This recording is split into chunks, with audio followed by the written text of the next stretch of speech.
This war-torn intersection in Port-au-Prince is the blurred boundary, signaling we are now in gang territory. This is an area we have never been into before. We're told to drive to this road and someone will meet us. He's assured us that he's sending somebody, and so we are to just wait for that person. Oh, there looks like a vehicle here, a truck.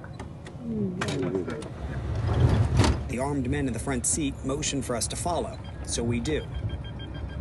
Over rocky and flooded streets. We're venturing deeper into land that for months Haitian security experts have warned, stay away from. But we've been assured by this gang's leader that we'll be safe. We only hope his messaging reached all the checkpoints. 4 guys in the car behind us as well, so they're fully escorting us in. No, they've added a motorbike with 2 guys. After 45 minutes, they're asking us to move. Several dozen masked men and women, most carrying guns, direct us towards a driveway. All right, this guy in front of us now seeming to be leading us to some sort of house. Good. We're about to step out and meet Vitelhomme Innocent, considered by both U.S. and Haitian authorities to be a violent criminal and leader of the Croix Barrier gang. He's one of the FBI's 10 most wanted, with a bounty of up to $2 million, accused in the kidnapping of American missionaries and the death of another American hostage. Vitelhomme rarely seeks media attention.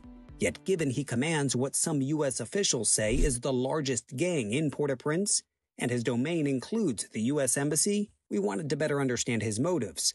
Vitelhomme agrees to meet us. Hi there. On his turf. I'm David. Flanked by his followers, he leads us inside this flashy mansion. And so is this your home? In a room filled with gold-rimmed furniture and stuffed animals, I ask him about the crisis engulfing Haiti. Our dream is to rid the country of the corrupt oligarchs and politicians who are holding us back, he says. We need to get rid of the system and return stability to Haiti. He speaks with intention and calls for greater dialogue. But if it's the same system that's been in power, then, as armed groups, we will never put down our weapons, he says. And so do you have regular communications with, as you say, the other armed groups? Yes, we're united, he tells me. The gangs have formed a coalition known as Vivre Ensemble, or Living Together, and collectively they push back on foreign intervention, holding tight their grips over a fractured state, some using terror tactics like kidnapping, rape, and murder to sustain control.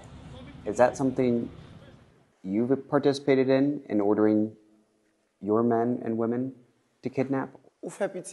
He says he hopes to defend himself in court against those allegations. And while not denying his followers have kidnapped people, he deflects blame to outside forces for creating a state of corruption, as he sees it. He's eager to show us other parts of his home and territory and introduces us to his top commander.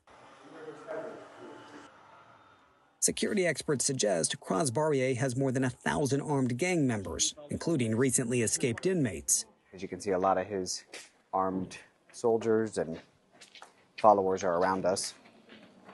And he's suggesting that we follow and drive with him. He brings us to the edge of his territory. We notice his guards, normally curious and watching us, are instead looking outward, cautiously, toward another gang's territory. A reminder that the coalition of gangs might be more fragile than portrayed.